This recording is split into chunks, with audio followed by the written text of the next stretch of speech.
Okay, welcome back to another Penn State Breakdown, the Penn State Breakdown with Adam Breneman, former Penn State tight end. Adam, we have a lot to get to. Yep. Once again, just a reminder, though, to those of you guys in the audience, you need to check out our PennLive web channel on YouTube.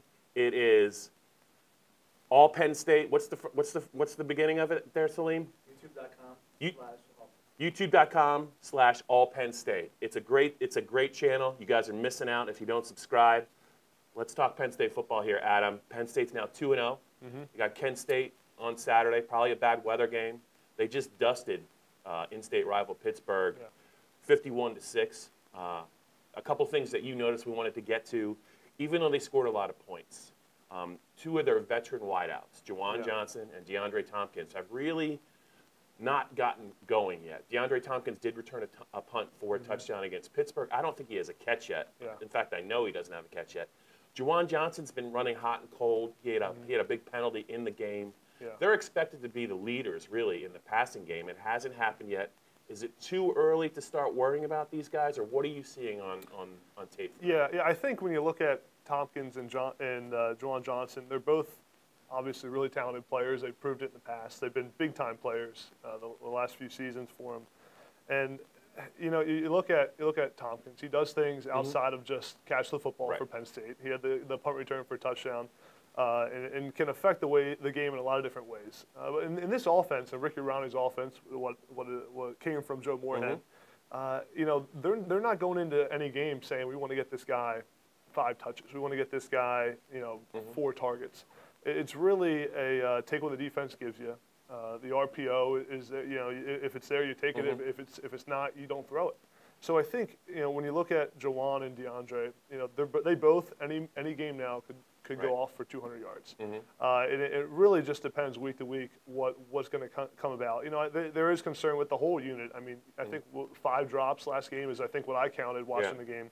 DeAndre dropped a touchdown pass. Dropped a touchdown. Obviously, the conditions weren't great, and I'll be the first one to tell you how difficult it is to catch the ball in the rain. But I think, you know, we need to see some improvement from the wide receiver group, and more production from Juwan and from DeAndre is definitely a key. But you know, being able to play a lot of wideouts too. You got Brandon Polk in the mix there. You got a lot of different guys who are playing some of the freshmen. Is definitely going to help as things move on. But they're going to need Juwan and DeAndre to step up big time if they want to compete in Big Ten play. Surprising, though, that DeAndre doesn't have a catch. Do you think at some point do you press a little bit if you're a player and you become aware of that, or do you think you can block that out? Yeah, I mean, as a player, you're always aware of what your stats are. You know, I'd always say if someone tells you they don't know what their stats are, they're lying to you. But yeah, I think DeAndre obviously wants to touch the ball, and while they're not planning for a certain amount of touches a game, I think they got to find a way to make sure DeAndre is getting a few more touches. And Juwan, you know, Juwan's a guy that will play in the NFL. I mean, Juwan will be an NFL wide receiver. Hopefully, we can see some more consistency catching the football. I know, you know, he had a couple drops, big drop week 1 against App State on the 3rd down play. So, you know, like I said, though, they're both really good players, and I think they'll find a way when they get into Big Ten play to you know, see a few hundred-yard gains from each of them. Well, one guy that already has found a way to help Penn State early in his career, Micah Parsons, the Harrisburg High grad, outside linebacker, showing up on defense, playing a lot of snaps on defense, in a timeshare with Koa Farmer, and also on special teams. Second week in a row, he's made a play on special teams that's really helped Penn State. Just 2 games into his career, it seems like they're very committed to playing him a lot, and it's starting to pay dividends at him. He had 7 tackles against Pittsburgh. When you look at a guy like Micah Parsons, what's the first thing that you see from him? Yeah, you know, you look at 7 tackles. I think he led the team against Pittsburgh with 7 tackles. You know, Micah's obviously one of the most celebrated recruits that Penn State's ever gotten in Penn State football history, which is saying something. And I'll start with Micah, how difficult it is to be such a big recruit and go into the locker room and earn the respect of your teammates. And everything I've heard from the coaching staff and from the teammates there is that Micah's a hard worker. He keeps his nose to the ground and just works and isn't talking too much. And I think that's the first step to playing early and being successful when you're that hyped up coming into a school.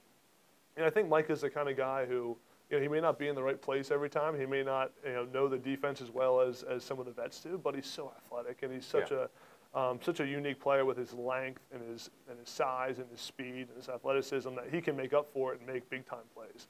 And he's a guy, I said this last week about how difficult it is to play as a freshman. Yeah. I mean, it is really hard, and especially as a true freshman that just got there in the summertime.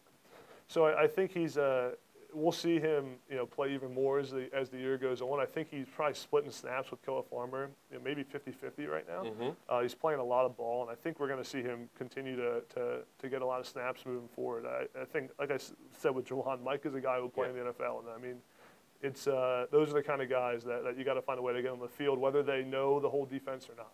Yeah. Now, Penn State's going to play Kent State this weekend, but I would be remiss if I didn't ask you about some of the stuff that went on late in the Pitt-Penn State game. I think it's pretty clear that Pat Narduzzi and James Franklin may not always be great friends, great friends, may not always get along, may not always be on the same page. Yeah. So Penn State scored 37 points in the fourth quarter to turn a really close game into a rout. Yeah. And late in the game, they pulled Trace McSorley. Yeah. Sean Clifford comes in the game because Tommy Stevens is hurt. His first pass as a collegian, they throw a bomb to Brandon Polk to make it fit. I don't know if that was their second to last score or their last score, but it was very late in the game. I think it was their last score, made it 51-6. Then after that, I think there was a fumble, and Franklin challenged it in the final minutes. Didn't win the challenge. As a Penn State alum, did you feel that maybe that was piling on, or did you kind of understand what James was doing? When it comes to Clifford's touchdown throw, I don't think, you got your third-string quarterback in the game. You got all your backups in the game. I mean, you don't teach your players to not make plays. I mean, that's and I would doubt that touchdown throw was a called go route down the sideline. Right. But in that offense, things change, and if you get a press coverage, you're going to convert that to a go route. So I don't think that Pitt and Coach Narduzzi can sit there and complain about the go route with your third string quarterback. I mean, I think you got to find a way too to get those guys some game experience. And I mean, that's while the game at task is always the first thing in Coach Franklin's mind, he's always thinking about developing these younger players because that's where a lot of the talent is. So, I mean, if you get a chance to have a series where freshmen and guys who haven't played before can play, nothing develops you like playing in games. And practice is one thing, but, that's a really unique opportunity to be able to have guys who probably won't play the rest of the season get some snaps. So I don't think you can complain about that. The whole challenging the fumble thing, I don't know. I don't know what was going on at the time. I don't know what Coach Franklin saw, but you play to win the game. And I think at the end of the day, too, you look at the college football playoffs now, and margin of victory does matter. I mean, they've showed it time and time again that, and especially coming off a close win against App State, they're thinking about getting into that college football playoff. And, the bigger the win you can have is always helps. So I think, I understand, I guess, Coach Narduzzi's frustration, but it's college football, and that's just how it is. Real quick, you were in a game at Penn State where something very similar happened at Ohio State when I think it was 63-7 or 63-14, and it was 56-7. I think Urban Meyer did that to Bill O'Brien and you guys. I think they challenged a spot. Yeah, I do. And Bill O'Brien did not like that at all. Yeah, he did not like it. That was 2013, I guess it was. Yes. That was Coach O'Brien was not a happy camper on the sideline when that happened. But yeah, I mean that's the nature, especially in rivalry games that are so important to the fan bases. It's gonna there's gonna be different opinions about those. Okay, so before we wrap up this edition of the Penn State Breakdown with you, Adam Breneman, let's just talk about Penn State's coaching staff and their commitment to playing a lot of guys in all phases. Yeah. Brent Pry and his defensive coaches they're using tons of defensive linemen, a lot of linebackers, a lot of defensive backs. John Reed didn't play against Pittsburgh. He wasn't really missed. They're not afraid to throw guys in for significant snaps. You're seeing it on offense as well, especially at the wideout position. They're playing 3 tailbacks. Yeah. You saw 2 quarterbacks. Do you think – I don't really ever remember this kind of a commitment to playing guys early in the year.